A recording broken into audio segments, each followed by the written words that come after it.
Corintios, capítulo 10.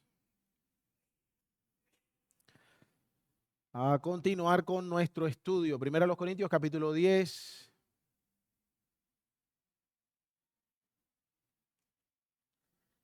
Leamos desde el versículo 1.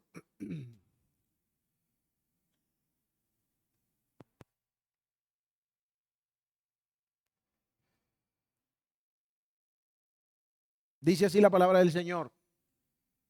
Porque no quiero, hermanos, que ignoréis que nuestros padres todos estuvieron bajo la nube y todos pasaron el mar, y todos en Moisés fueron bautizados en la nube y en el mar, y todos comieron el mismo alimento espiritual, y todos bebieron de la misma bebida espiritual, porque bebían de la roca espiritual que los seguía, y la roca era Cristo.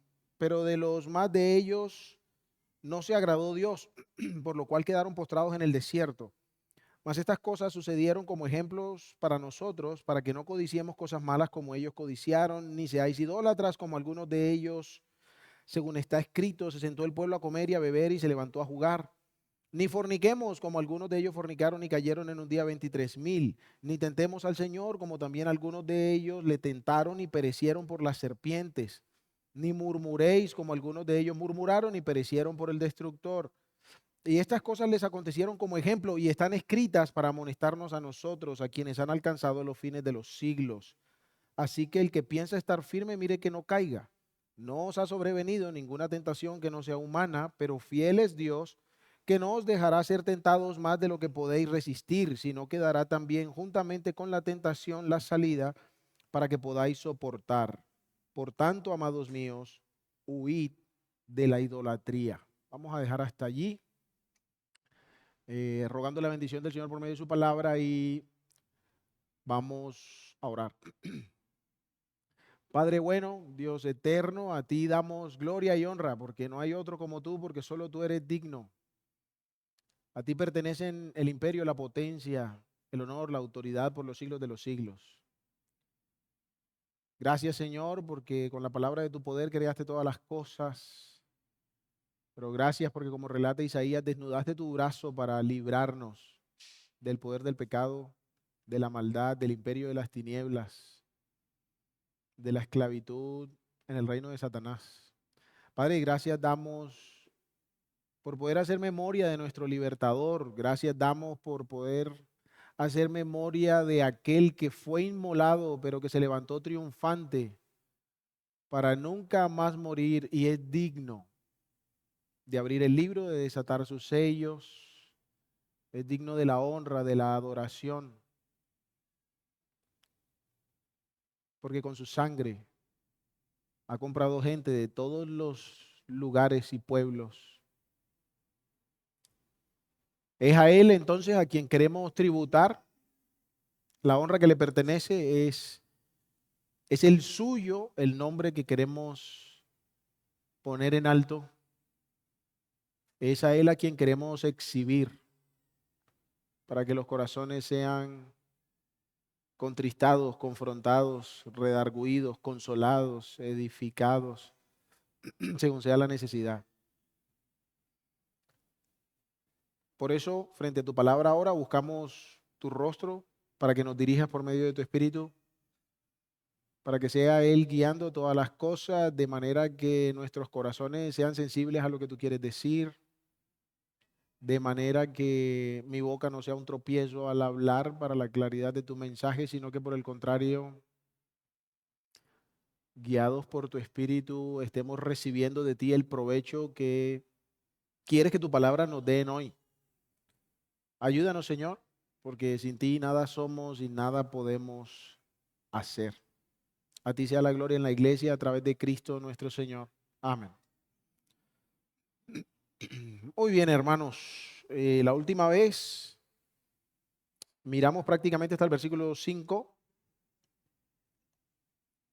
Estuvimos mirando que Pablo en este desarrollo del tema de la libertad cristiana, aquello que comenzó con un tema de comida, que si se podía comer o no de ciertas cosas, Pablo empieza a retratar actitudes que no se conforman a la escritura. En el capítulo 9, Pablo coloca su propio ejemplo en medio de los corintios de cómo él ha vivido con ellos, ejemplificando cómo los creyentes deberíamos usar la libertad que tenemos en Cristo y dejándonos ciertos principios de por medio, particularmente cerca del final del capítulo 9, hablando de ser partícipes del Evangelio, de vivir vidas que se conforman al Evangelio. No es posible ni vivir para Cristo, ni vivir correctamente la libertad que tenemos en Cristo, si eso se sale del marco del Evangelio. Si eso no está contenido dentro de lo que el Evangelio ilustra para aquellos a quienes el Señor ha salvado. En el capítulo 10 entonces, terminando el 9, Pablo les dice que usa este ejemplo de las carreras, de las competencias griegas de aquel entonces, y les dice que todos hemos, bueno, digamos de manera general, todos hemos sido puestos en esta carrera y nuestro deber es llegar a la meta con el honor que se debe, ¿cierto? Luchando legítimamente. Y Pablo usa otra vez su ejemplo, diciendo que habiendo sido el heraldo, él cuida de que no venga a ser eliminado por un mal uso de su libertad cristiana. Pero quizá para afirmar esta realidad en el corazón de los creyentes de Corinto, en el capítulo 10, entonces él parte del ejemplo del pueblo de Israel. Él dice, bueno, no lo dice así, pero pensando en la propia vida, dice, bueno, voy a traerles un ejemplo de la Biblia, ¿no? Como nos gusta ser bien bíblicos, les voy a traer un ejemplo de la Biblia. Y trae a estos que salieron de Egipto, que fueron liberados por Moisés, bueno, por Dios, por mano de Moisés, de la tierra de Egipto. Y lo primero que hizo fue establecer un montón de bendiciones que todos compartieron, en lo que detallamos la vez anterior. El mismo alimento, tuvieron un mismo líder, fueron guiados a través de las mismas circunstancias, fueron alimentados de la misma manera, su sed fue satisfecha de la misma manera. Y lo que ilustra es que era Dios a través de Cristo cuidando de ellos en medio del desierto. Y en el versículo 6 dice entonces, miren, estas cosas sucedieron como ejemplo para que sigamos sus pisadas. ¿Por qué? Porque aunque todos ellos disfrutaron buenas bendiciones, el versículo 5 dice que de la mayoría de ellos Dios no se agradó. Y fue ahí donde terminamos nuestras reflexiones la última vez. Vamos a continuar entonces a partir del versículo 6 porque Pablo viene a detallar un poco más este ejemplo. Pablo primero dice, miren, todas las bendiciones que ellos tuvieron, mire todo, digamos, la forma grandiosa en la que Dios se manifestó a través de ellos. Sin embargo, Dios no se agradó de ellos. Pero ahora Pablo va a decir, ¿por qué Dios no se agradó de ellos? Porque hasta ese punto, digamos, Pablo no lo aclara mucho. Simplemente dice, aunque tuvieron tantas buenas cosas, aunque vieron la mano de Dios, aunque fueron testigos del poder de Dios, Dios no se agradó de ellos. Y quizá algún dormido como yo podría pensar, oye, ese Dios es como caprichoso. Pero Pablo dice, no, mira, ahora les voy a explicar por qué fue que Dios no se agradó de ellos. ¿Por qué? Siendo libertados por Dios, habiendo pasado el mar rojo, siendo protegidos por una nube, siendo alimentados de manera milagrosa, recibiendo agua de manera milagrosa, siendo todo esto testigo de la provisión de Dios en Cristo, Dios no se agradó de ellos porque ellos hicieron estas cosas, que son las que vamos a leer a partir del versículo 6. Pero antes de detallar, el versículo 6 comienza diciendo, mas estas cosas sucedieron como ejemplos para nosotros, para que no hagamos lo mismo. Estas cosas sucedieron como ejemplo para nosotros. Entonces, Pablo está colocando aquí un énfasis acerca de por qué está haciendo esto. A título personal de Pablo, Pablo quiere ilustrar lo que él les ha estado diciendo y usa el ejemplo de la escritura. Pero Pablo también en el versículo 12 vuelve, 12 no, perdón. No se vayan. 11, Pablo reitera esta idea de que las cosas se hicieron como ejemplo, pero Pablo dice ahora, estas cosas les acontecieron como ejemplo y qué? Y están escritas para amonestarnos a nosotros. Es decir, cuando Pablo está tomando esto de ser ejemplo, hay un énfasis que él está queriendo colocar en cómo nosotros debemos ver la historia. De hecho, hay un dicho popular eh, que tiene quizá un mismo sentido a lo que yo quiero comunicar. Tenemos un dicho que dice que el que no conoce la historia, ¿cómo termina? Está condenado a repetirla. Es un dicho popular en medio de nuestra sociedad. Bueno, hay algo de cierto en eso. Y es a lo que Pablo no ha dicho, ¿no? Pero en lo que estamos leyendo, Pablo está estimulando el corazón de estos corintios, de estos creyentes corintios, a ver la historia con un poco más de conciencia. Pablo dice primero en el versículo 6, mira, estas cosas sucedieron como ejemplo para nosotros. Y ahora en el versículo 11, no solo dice que pasaron como ejemplo, sino que añade algo en lo que quiero hacer un énfasis aquí, pequeño, pero un énfasis. ¿Qué añade Pablo? Y dice, están escritas para amonestarnos. ¿Cuál es el énfasis que quiero hacer antes de seguir adelante? Hermanos, Pablo indirectamente está estimulando a nuestros corazones a ver adecuadamente la Biblia. Es decir, ¿qué les digo yo? Pongamos a los niños. Los niños, nos gusta contarles un pocotón de historias que están ahí en la Biblia. A mí me contaron un montón cuando estaba en escuelita dominical. Y no es que esté malo, pero a veces usamos las historias de la Biblia como usar cualquier libro de cuento para dormir. Mira, te cuento un relatico para que te relajes y ahora sí, duérmete niño, duérmete tú, antes que venga lo que sea que viene después, ¿no? Pero Pablo dice, no, cuando nosotros miramos lo que está escrito, tenemos que mirarlo escrito de manera muy distinta. Tenemos que mirar las cosas que están escritas con la intención de aprender, con la intención de modelar mi comportamiento hacia un comportamiento que se conforme más al Evangelio. Cuando miramos las cosas que quedaron en este libro, debemos tener la disposición de escuchar la voz de Dios llamándome a cambiar.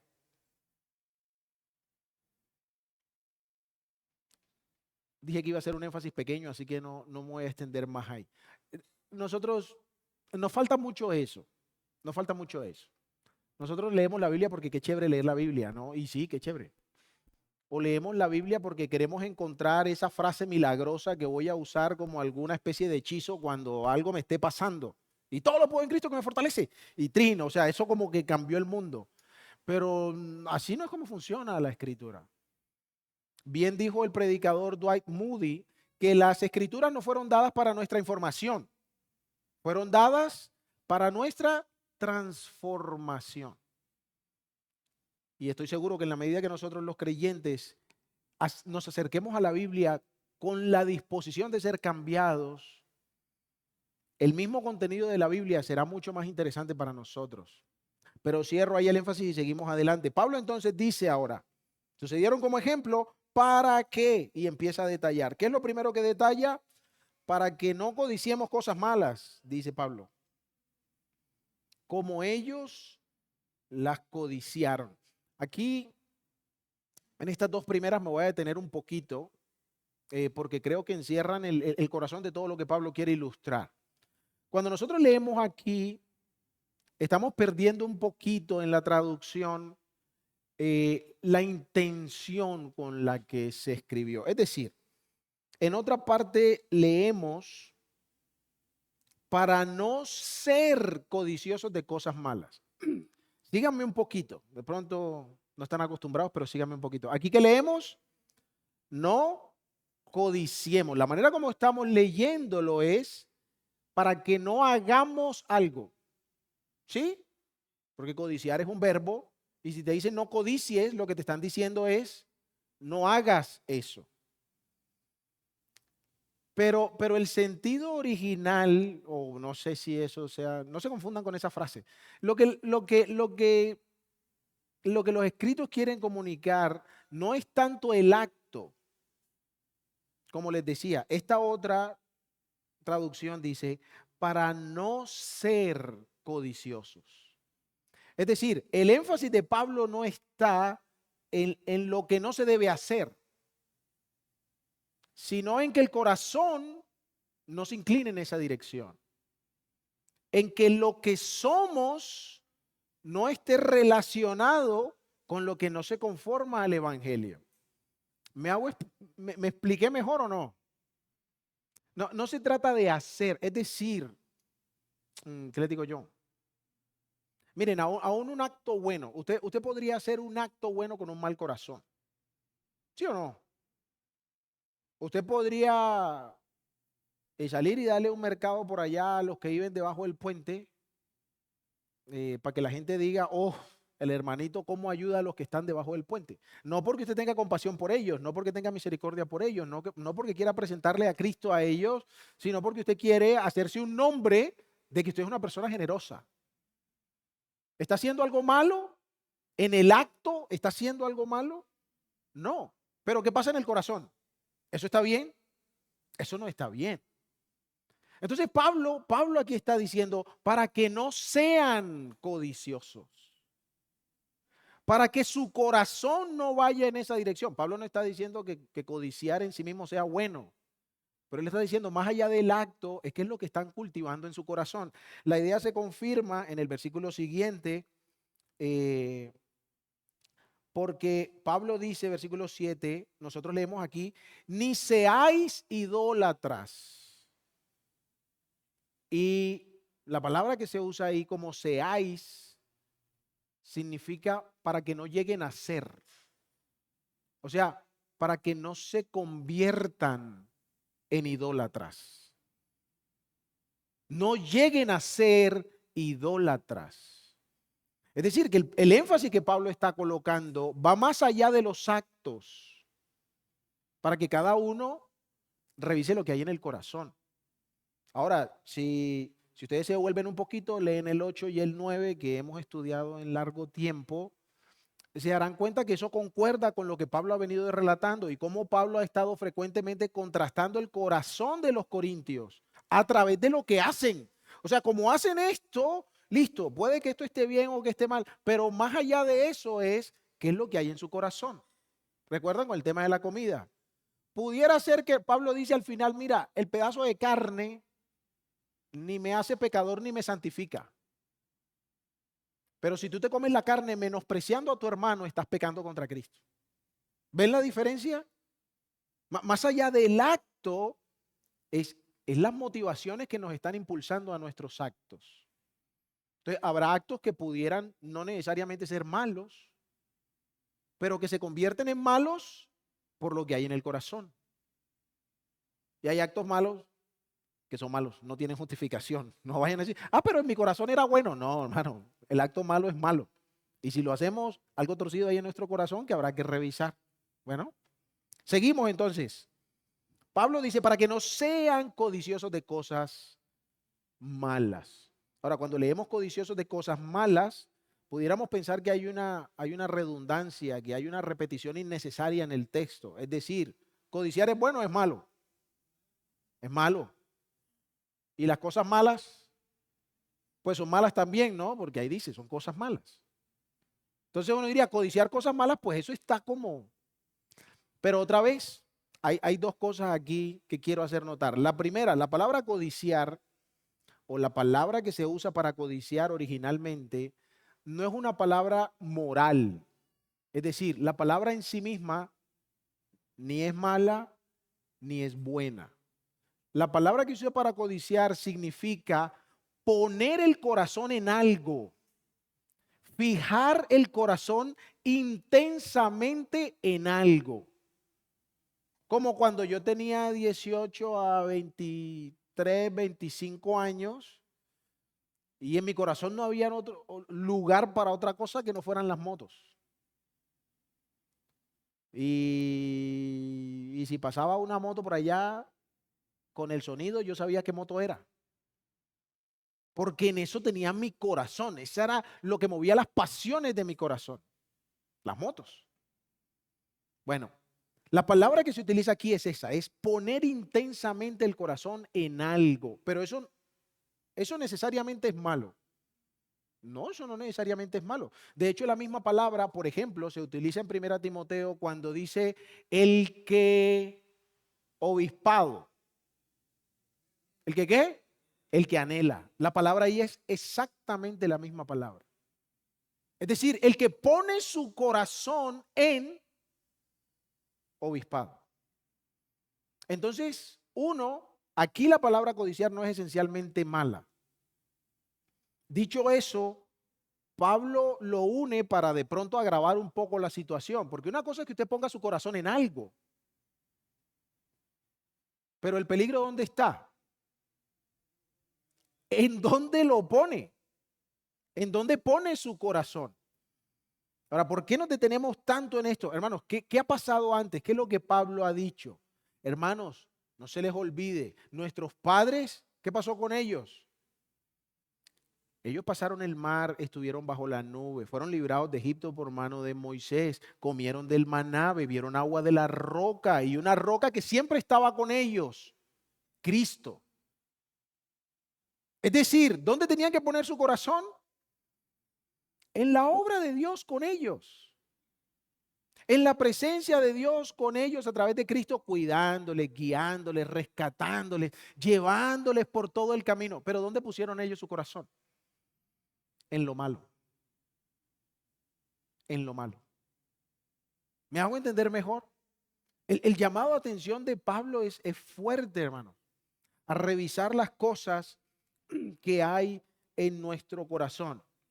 Porque en últimas, la Escritura nos manda a que fijemos intensamente el deseo de nuestro corazón. ¿Pero en dónde? En Cristo. En Cristo. Y eso no es nuevo.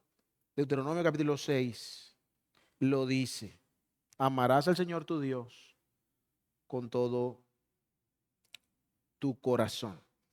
Entonces luego dice Pablo, versículo 7, y no vengan a ser idólatras, no seáis idólatras, otra vez enfatizando las cosas que se ponen en el corazón y cómo esas cosas redundan en lo que hacemos. Inevitablemente los actos van a hablar del corazón. ¿Sí? Eso es lo que dice la Biblia. De dentro del corazón sale todo lo que el hombre hace. Pero cuando se trata de corregir, ¿qué es lo que debemos corregir? ¿Los actos? ¿Los actos? Sí, también. Estaba esperando que dijeran que no. No, los actos también se corrigen. Pero el problema no está en los actos, ¿cierto? ¿El problema dónde está? En el corazón. Si cambia el corazón, ¿qué va a cambiar?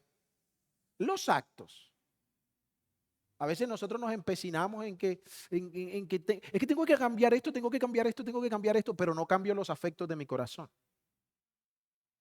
Tengo que dejar de hacer tal cosa, pero no trato con la amargura, con el rencor, con el odio, con lo que sea que haya en mi corazón, que es lo que me impulsa a comportarme de X manera. Hay que revisar hacia adentro. Entonces, nosotros vamos a seguir en una lista, pero parece que la intención de Pablo no es pensar que esta lista es exclusiva. Es decir, si hacemos estas cosas que están aquí, entonces estamos mal. Cualquier otra cosa está permitida. No, parece que la intención de Pablo es dejarnos un principio a través del cual nosotros evaluemos las cosas, porque recuerden, esto se trata de libertad cristiana. Y cómo nosotros...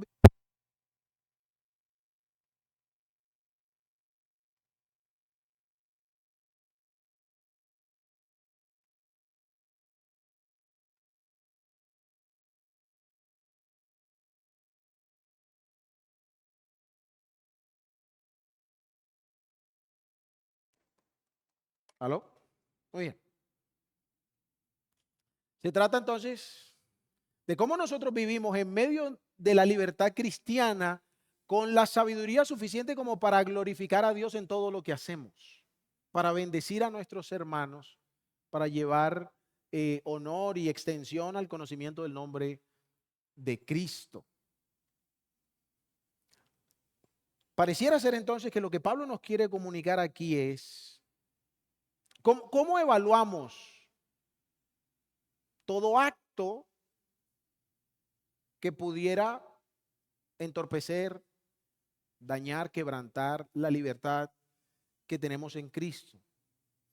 Bueno, pareciera ser que Pablo lo que nos está dejando entender es que nosotros tenemos que pensar que los actos o aquello que quebranta la libertad cristiana es todo aquel acto que viole o pervierta la enseñanza que se conforma al Evangelio, que es lo que él dijo en el capítulo 9, finalizando el capítulo 9. Todo aquello que no se conforme al Evangelio de Cristo tiene que ser catalogado como un acto que quebranta nuestra libertad cristiana.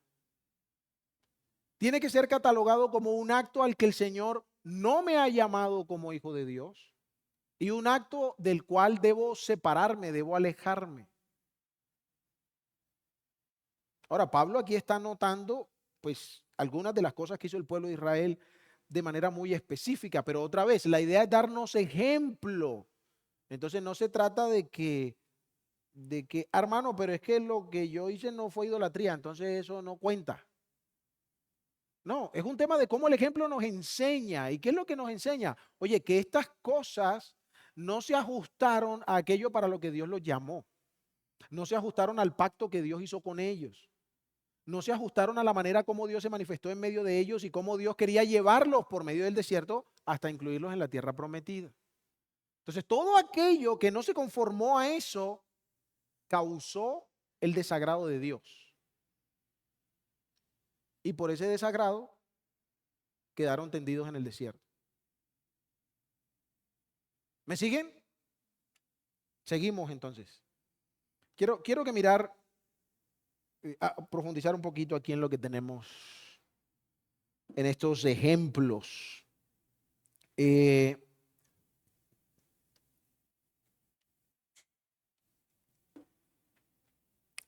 Parece que Pablo está queriendo encerrar todo esto en el común denominador de la idolatría. Pablo usa el término en el versículo 14 otra vez diciendo huid de la idolatría, y del 15 en adelante Pablo sigue hablando de la idolatría. Entonces parece que, y de pronto en el futuro proveeremos un poco más de fundamento para demostrarles lo que estoy queriendo decir.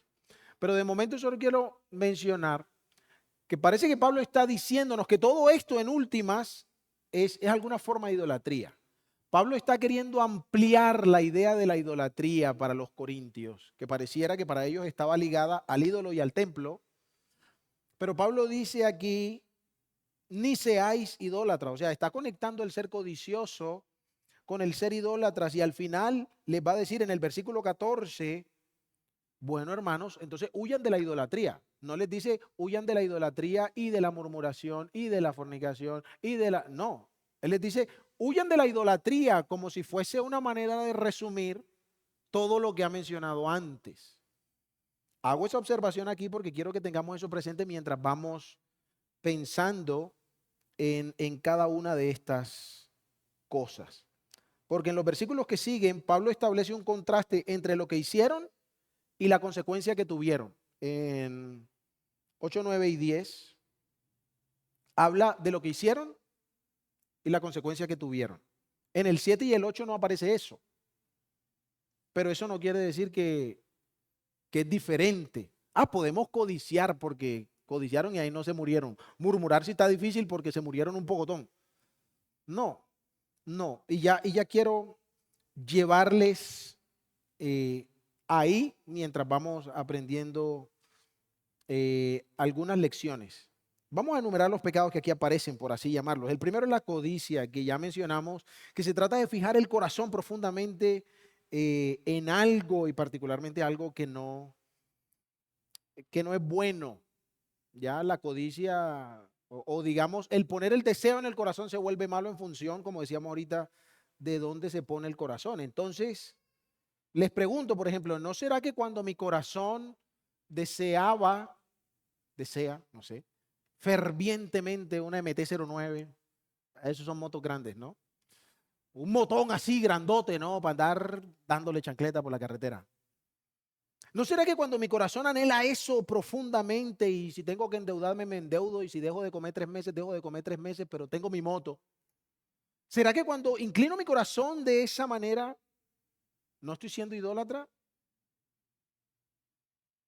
No sé, yo estoy haciendo preguntas, cada quien saca sus cuentas, ¿no? A través de lo que estamos mirando.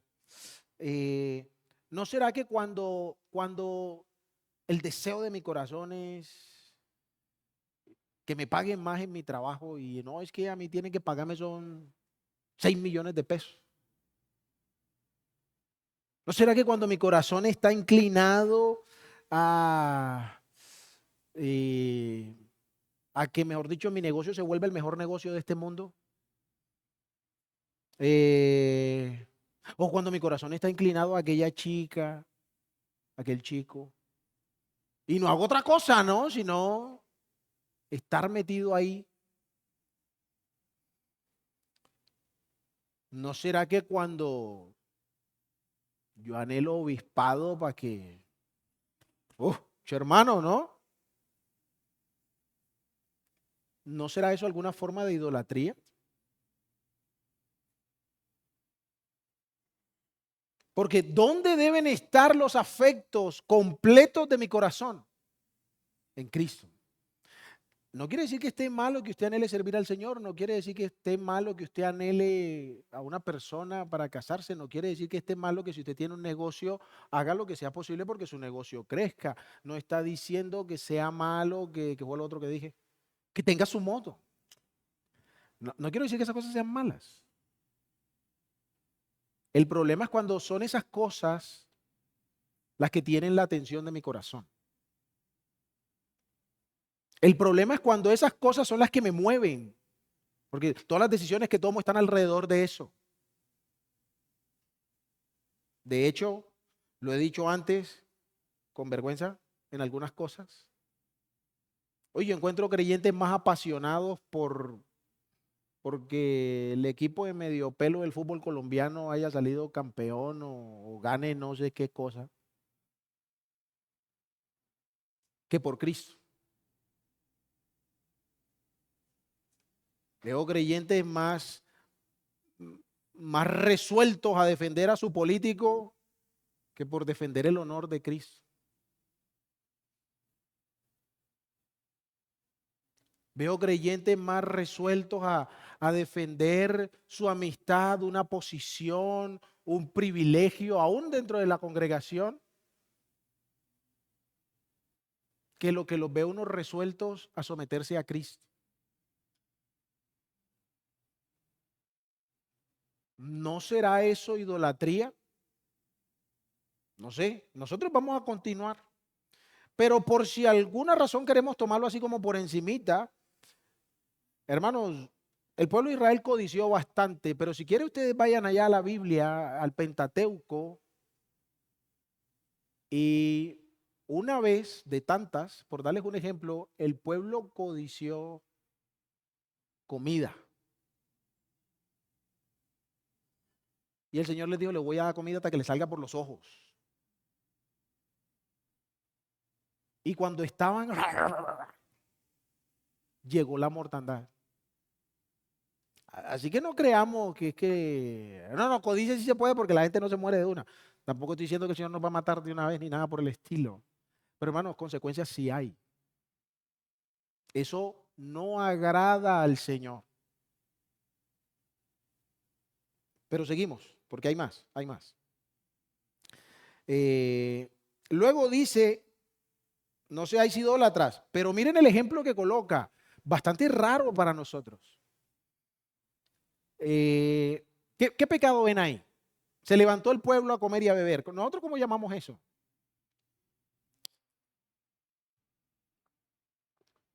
¿Cómo? Glotonería. Hermano, eso no es pecado. Toca que lea su Biblia bien. Glotonería. Claro, todo esto pasó en el relato de Éxodo 32, cuando hicieron el becerro de oro y hicieron un zafarrancho allá ni el tremendo. Pero ¿qué es lo que Pablo dice? Y se levantó el pueblo a comer, perdón,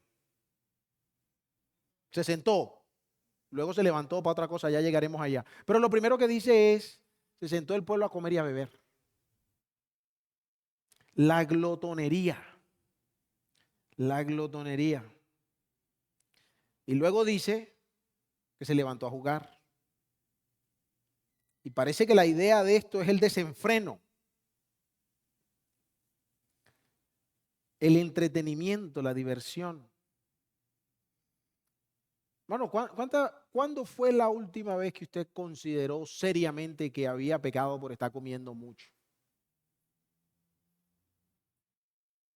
Y no estoy hablando de ustedes. Yo a veces como un salvaje. Pero ¿cuándo fue la última vez que usted pensó que usted estaba deshonrando al Señor por la manera como usted está tratando con la comida? No vamos a profundizar ahí, pero nosotros estamos en una cultura donde la comida se ha vuelto un dios. Seguramente no lo hemos visto así, pero les cuento, hay más fotos de comida que de paisajes ahora en las redes sociales. Pero igual, cuando usted analiza el tema de la glotonería, no quiero profundizar en cada asunto, pero cuando usted analiza el tema de la glotonería, encontrará que hay un tema también relacionado con el dominio propio, un tema relacionado con el contentamiento. Yo solo quiero que pensemos, hermanos, que por lo que Pablo dice, eso parece ser una expresión de idolatría y no agrada a Dios y trae consecuencias.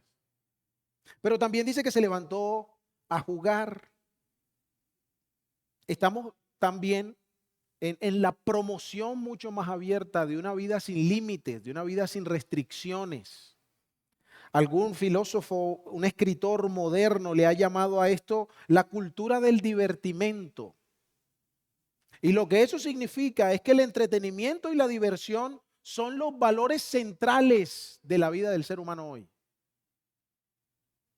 Entonces, si te entretiene, si es divertido, si te sientes chévere, entonces sí sirve, sí funciona, sí es válido. Pero si no te sientes bien, te reprime, te restringe. En consecuencia, eso no está bien y hay que anularlo.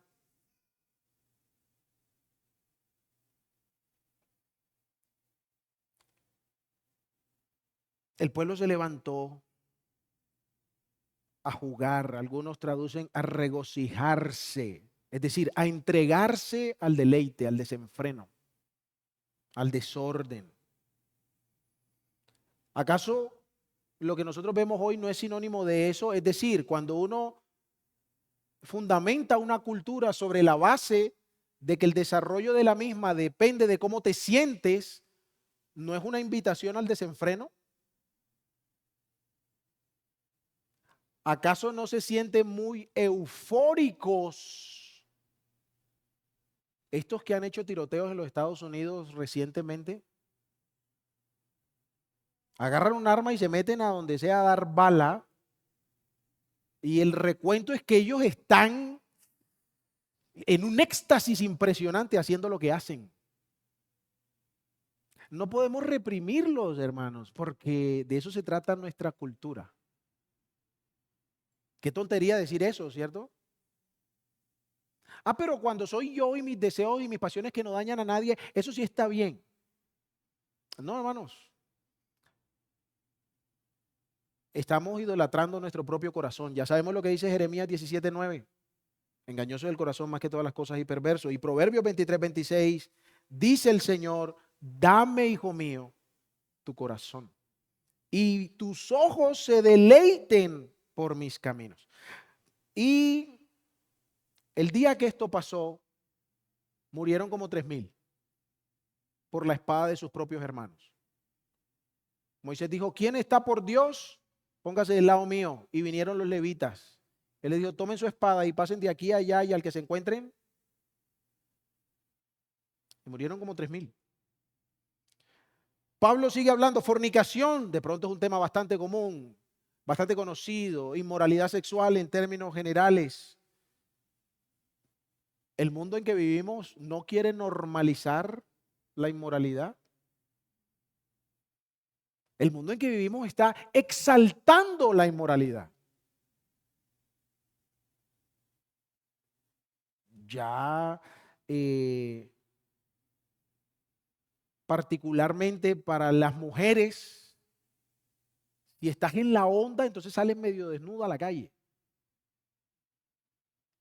O sales tapada de aquí hasta los pies, pero tan apretada como te sea posible. Los hombres hoy duran casi más en el espejo que las mujeres. Entonces, las fotos, yo soy de la vieja escuela, ¿ya? Y pueden criticarme por eso. Pero es súper extraño para mí que yo vea la foto de un hombre así, ¿no? En un espejito. No, hermano. O sea, hay cosas que no. Ay, usted está chapado a la antigua, o no sé. Pero el punto es que estamos exaltando la sensualidad. Y por allá dice Cantares, no la despiertes hasta que quiera. No la despiertes hasta que sea su momento. Pero hoy niños de 8, 9, 10 años hablan de sexualidad, de cosas que, mano, yo con 42 años no tenía ni idea. Estamos en un mundo donde la inmoralidad se está recompensando. Pero ¿qué dice el Señor? La voluntad de Dios es vuestra santificación, que os apartéis de fornicación. Y en el ejemplo que dice la Escritura, que dice Pablo aquí, que está allá en el Antiguo Testamento, ese día, hermanos, en que el pueblo se entregó a la inmoralidad, cayeron 23,000 en un solo día. Aquí dice Pablo, cayeron 23,000. Su Biblia seguramente tienen una referencia por ahí a números donde pueden leer toda la historia. En un día cayeron 23,000. Sigue diciendo, la provocación, esta palabra lo que quiere decir es poner a prueba, en este caso, poner a prueba buscando el error. La palabra significa tratar de atrapar a alguien en algo, en este contexto. O sea, ponerle la trampa a alguien para que caiga en alguna suerte de engaño. Usar de malicia para incriminar, para poner pecado o para poner culpa en alguien. Y Pablo dice, no tentemos al Señor. El Señor nos dice que nos esforcemos por comprobar la veracidad de sus promesas, que confiemos en sus promesas, que dependamos en que el Señor va a hacer lo que Él ha dicho. Pero eso es muy diferente a estar tratando de hacerle algún truco al Señor para que Él haga lo que uno quiere. Eso es tentar al Señor. En este relato, en Números 21, el pueblo dijo, mira Moisés, ya estamos cansados de este maná y de ese pancito maluco y no, hombre, vamos para Egipto. Es decir, el pueblo está mostrando insatisfacción porque Dios no los ha metido a un sitio que es mejor que Egipto. Pero si ustedes analizan la historia con cuidado, se darán cuenta que cuando se están quejando después de que el Señor los puso en la puerta de la tierra prometida y ellos dijeron, por allá no, eso está como complicado. Entonces, ¿de qué se están quejando? ¿No es eso tentar al Señor? Es decir, el Señor me lleva donde Él quería llevarme y yo le digo, yo para allá no voy. Y luego, cuando estoy en otro lugar, oye, tú sí, no me saliste fue con nada. ¿No es eso tentar al Señor? Ahora sí, claro, hermano, porque esos tipos son malos. Pero ¿y qué hay de nosotros? Usualmente los creyentes buscamos culpar a Dios por todo, incluso los incrédulos. Si Dios es bueno, si Dios existe, entonces ¿por qué no mata a todos los malos? Tú sabes que tú caerías dentro de los malos también, ¿verdad? Así que dale gracias al Señor porque no acaba con los malos. Pero la realidad de Dios no se trata de si Él hace lo que tú quieres o lo que yo quiero. De eso no se trata la realidad de Dios. De eso no se trata el carácter de Dios. Pero a veces los creyentes vivimos en una tónica similar, exigiéndole a Dios que se manifieste como yo quiero. Señor, estoy sin trabajo, dame trabajo. Y el Señor, como cuida de nosotros, dice, mira, por ahí hay que cuidar un parqueadero. No, Señor, pero en ese sol, que tenga aire por lo menos. Bueno, vas a manejar una retroexcavadora, ¿no? Porque esas nuevas tienen una cabinita con aire acondicionado. Oye, Señor, pero por ahí en el río. Oye, se crece el río y me lleva. Hermanos, creemos que Dios está para servirnos a nosotros. Esa no es la imagen de un Dios glorioso, esa no es la imagen de un Dios soberano, y esa no es la imagen de un pueblo humilde ante su palabra. Eso es tentar al Señor. ¿Y por qué me pasa esto a mí? ¿Por qué siempre yo? Y Señor, ya dale tus mejores batallas a otro porque ya estoy cansado. La Biblia dice, bueno, no lo dice así, pero, o sea, ¿con qué cara lo creado va a exigirle al creador?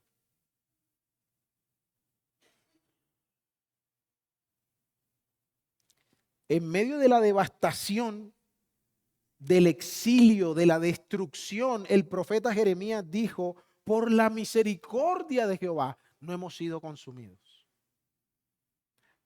Y repito, Jeremías no estaba sentado allá en un palco, seguramente llorando por ahí en un muro, todo quemado, incendiado, casi todo el pueblo se lo llevaron.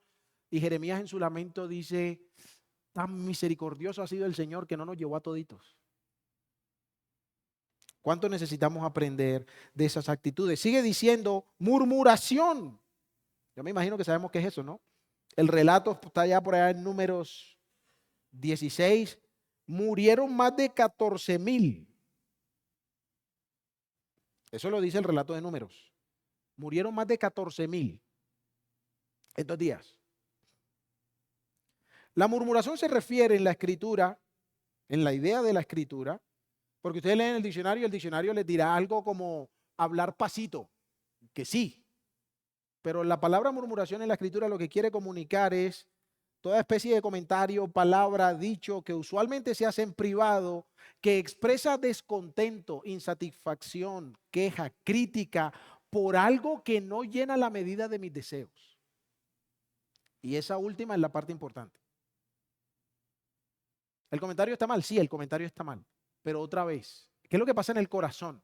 ¿De dónde viene el comentario? De una insatisfacción, de una crítica. ¿Por qué? Porque las cosas no pasan como yo quiero que pasen. Porque a mí no me satisface lo que está sucediendo. Entonces voy a hablar como si eso resolviera algo. Bueno, realmente no queremos resolver nada cuando murmuramos. Simplemente queremos que otros compartan nuestra insatisfacción. Simplemente queremos hacer un número más grande de los que estamos de acuerdo con que así no debería ser. ¿Eso no es acaso una forma de idolatría? Otra vez, debemos ser bien vigilantes de lo que hay en nuestro corazón. Efesios dice, ninguna palabra corrompida salga de su boca, sino la que sea buena para edificación, según la necesidad del momento, para que imparta gracia a los que oyen. ¿Acaso murmurar no sería una forma de idolatría? ¿Acaso entregarse una vida inmoral, sexual, sensual, no es una forma de idolatría? ¿Tentar a Dios?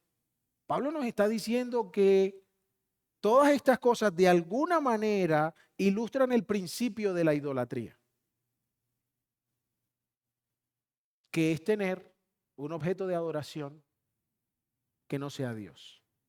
Y cuando digo objeto no me refiero a un matacho físico, me refiero a alguna cosa, persona, situación, idea, lo que sea, que no sea Dios. Entonces, Pablo dice, aprendamos, hermanos. Y aquí terminamos, versículo 11. Aprendamos. Tomemos ejemplo de nuestros antecesores, dice Pablo. Otra vez, ¿cuál es la intención de Dios con lo que está escrito? Que no recorramos nosotros el mismo camino. Recuerden, Pablo está diciendo, yo corro esta carrera y pongo cuidado porque la meta es llegar, no que me descalifiquen. O sea, de ser descalificado no es parte de la carrera. Y les dice, miren lo que pasó con ellos, los descalificaron. Aprendamos, tomemos ejemplo, no caigamos en las mismas actitudes. Y Pablo dice que están escritas para amonestarnos. La amonestación tiene que ver con invitar a alguien que está en el error a que salga de su error. ¿Cierto? De eso se trata la amonestación. Cuando el error es confrontado y se proveen los recursos necesarios para salir del error. No, la amonestación no es un dedo señalador. El tema no es la amonestación, pero de pronto se me van con una idea que no es. La amonestación no es un dedo señalador. No. La amonestación es el ejercicio de los creyentes a través de los cuales cuidamos entre nosotros de que no haya error y de que si hay, se corrija y no se propague. Pero si usted cree que usted tiene el don de la amonestación porque vino y cogió al hermano y lo peinó, usted que usted no sirve para nada, ni sirve. Hermano, eso no es amonestar. Porque la amonestación está buscando que mejoremos, que cambiemos, que renovemos. Pero Pablo dice, se escribieron para amonestarnos. Entonces, ¿será que los corintios estaban como corriendo como era? Seguramente que no. Pero es que Pablo nos dice que eso se escribió para amonestar a los corintios. ¿Se escribió para amonestar a quién? A nosotros, a todos los que venimos ahora a estos escritos con la meta de ser transformados. Y por eso lo que Pablo va a decir luego en el versículo 12, pero el tiempo se nos terminó. Entonces, hermanos, que el Señor, siempre le echamos todo al Señor. Hermanos, hay que trabajar, hay que revisar, hay que someter el corazón a la Escritura. Hay que dejar de ser tan campantes con Dios y tomarlo con seriedad. Porque de los cuales Dios no se agrada, recibirán su retribución. Dios no te, yo no me agrado de Samuel, pero igual me lo aguanto para que, pobrecito el muchacho. No, eso no es lo que leemos en la Biblia. Aquellos de los cuales Dios no se agrada recibirán su retribución. Pero aquí la meta, hermanos, más que el temor al castigo es, hermanos, tenemos un Dios glorioso, no merece que nosotros vivamos de otra manera.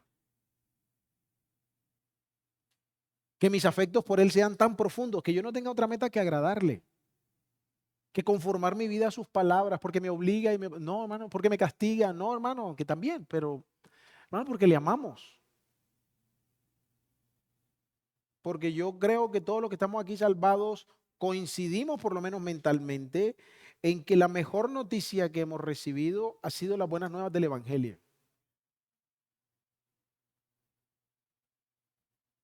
Pero de ahí para allá, ¿qué? Necesitamos vivir conforme al Evangelio. Padre, a ti sea dada la gloria hoy y siempre, porque tú eres Rey de Reyes y Señor de Señores.